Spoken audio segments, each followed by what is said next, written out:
Hey, it's Kaufman is Alive, and the wrestling war is really heating up this weekend as AEW All Out goes up against WWE Wrestlepalooza on the same day. We haven't had this happen before where WWE has put one of its main roster pay-per-views up against one of AEW's pay-per-views. Now, AEW has moved their start time back to earlier in the day, so it's not actually going up head-to-head against Wrestlepalooza. But this is just a sign of things to come. I think we're going to start seeing stuff like this a lot more often with WWE counter-programming their main roster pay-per-views against AEW's pay-per-views. And we've really never seen anything like this before, to be honest with you. WCW and WWE would have pay-per-views on opposite weekends, and really not since the days of Jim Crockett Promotions and the early pay-per-view wars have we seen WWE go directly up against their competitors.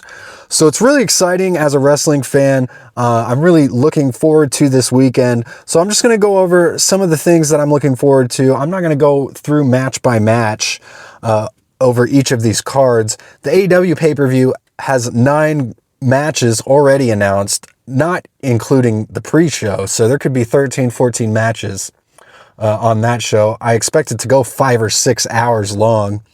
And the WWE show has 6 matches announced, and they're all with pretty big stars. All their main eventers are on this show. All the big names are on this show for WWE. We've got CM Punk and AJ Lee teaming up for, I think, the first time ever in AJ Lee's return to WWE against Seth Rollins and Becky Lynch. This could close the show. We've also got Cody Rhodes versus Drew McIntyre for the WWE title, which could also close the show. Obviously, it's the title match. They've already announced that Brock Lesnar versus John Cena will open the show. There's a women's 3-way between Tiffany Stratton, Jade Cargill, and Nia Jax that they just announced.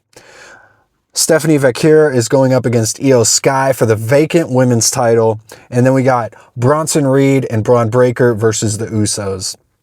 So let me give you my predictions on the WWE pay-per-view starting first here. I think we're going to see CM Punk and AJ Lee win this mixed tag team match. I honestly don't think there's any even debate about that. This is AJ's return.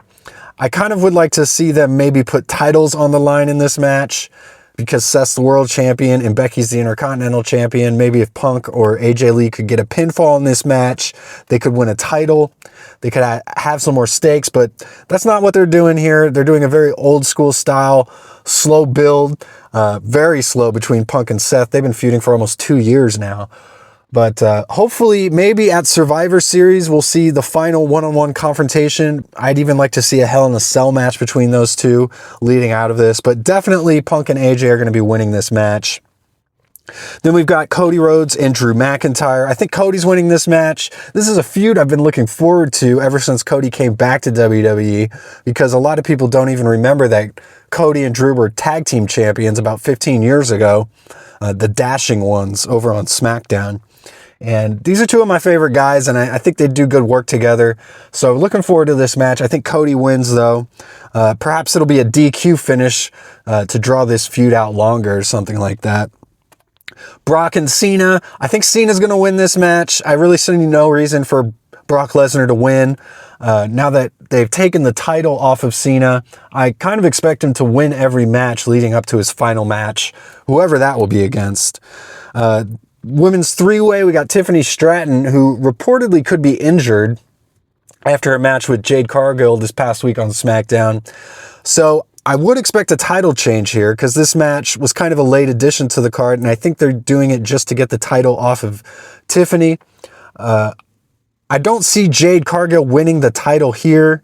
I think Nia Jax will win so that Jade Cargill can chase Nia Jax.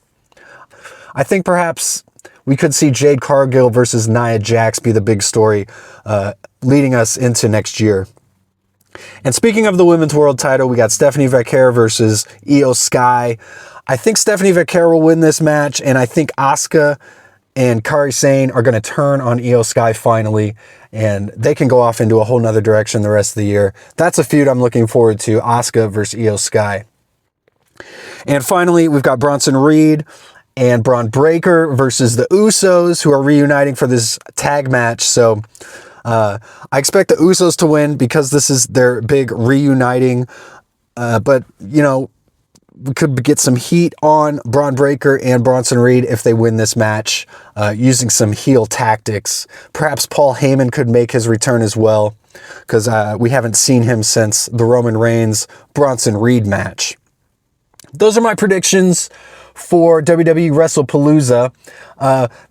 This is happening in my hometown, and I'm actually not going to the show. The ticket prices are just too high. I went to the Royal Rumble and got a ticket for around $100, and even the cheapest tickets for this Wrestlepalooza show are twice that much. So I don't think I'll be going unless I can find a really cheap ticket the night of. I've been going to wrestling shows all my life, and usually I spend about $20 to $40 maybe on a ticket, and WWE ticket prices have just gotten completely out of hand. And they've announced WrestleMania for Saudi Arabia as well, and just a lot of stuff that I am really not enjoying about WWE currently. Not to mention on their pay-per-views themselves, we've got just so many ads and commercials. There's about 10 to 15 minutes of ads and commercials between each match, which is why I do prefer AEW pay-per-views. They're just so much more enjoyable to watch because they move from match to match. You don't get all this downtime. I'm not the first person to say this. This is nothing new, and you can experience it for yourself watching any WWE pay-per-view and comparing it to an AEW show. The AEW shows just move at such a faster clip. I'm not going to go through every match on this all-out card. I just want to give you some of the matches that I'm looking forward to the most and give you my predictions on those. FTR versus Adam Copeland and Christian Cage. Really looking forward to this. I thought that Cope and Cage's reunion match last month was quite a disappointment. So I'm really hoping that they can raise the bar in this match, and this could even close the show. So I'm looking forward to this one a lot. FTR has been one of the, if not the best tag team for almost a decade now, consistently. And Christian Cage and Adam Copeland are just two of the greatest of all time. So looking forward to this grudge match, and I expect it to be a bloody brawl, to be honest with you. We've got Adam Page versus Kyle Fletcher for the AEW title. Kyle Fletcher is the TNT champion. If he gets disqualified or the Kyle's family interferes, he's going to lose the TNT title, be stripped of it. There was rumors that Wardlow was the original slot for this match, and he got injured in his debut. Snake bit Wardlow. So they've put Kyle Fletcher in this spot, but this is a good spot for Kyle Fletcher to be in, because I think even in losing this match, if it's a great match, this will help him get over and raise his stock within AEW. He's obviously one of the future main event stars of AEW, and perhaps even just WWE and wrestling in general. So looking forward to that match, but I think Adam Page is definitely going to win. Darby Allin versus Jon Moxley in a coffin match. Looking forward to this a lot. Darby Allin, one of my favorite wrestlers. Expect this to just be a complete hardcore bloody mess, violent mess, and you get your dose of violence in an AEW pay-per-view. It's not cartoon violence that you see so much on a WWE show when you get just lots of stupid kendo sticks and stuff. While I say that, I recall back to last month in that giant 10-man cage match where even though there was plenty of violence, there was a lot of comedy as well with the Young Bucks. And I do expect there to be a bit of that. You get that in every AEW show. There's plenty of comedy along with the violence. But speaking of the Young Bucks, there's a 4-way tag team ladder match with the Brodito, who are the tag champions, against the Young Bucks, Jet Speed, and the Don Callis family's entry, Hechicero and Josh Alexander. This will be a completely insane match. Kind of sick of ladder. You just get ladder matches like these, it seems like almost every month from either company. So I just hope no one gets hurt. And I expect Brodito to win this match. At least I hope they do. I don't really see any of the other tag teams being at that level to win those tag team titles yet. Except maybe the Young Bucks, of course. They could always be tag team champions. Eddie Kingston is making his big return to AEW in a very underwhelming return program against Big Bill. I really think Eddie Kingston could be one of the top stars of AEW. And this just kind of seemed thrown together. Not a lot of hyper promotion leading into Eddie Kingston returning to AEW. I'm really disappointed in that. And I don't think there's any question that Eddie Kingston is going to be winning this match. Honestly, throughout this entire AEW show, as I look at the card, really not a whole lot of mystery as to who's going to win any of these matches. I think the one match that you could really be a toss-up would be the four-way match for the women's title with Toni Storm defending against Megan Bayne, Chris Statlander, and Thekla.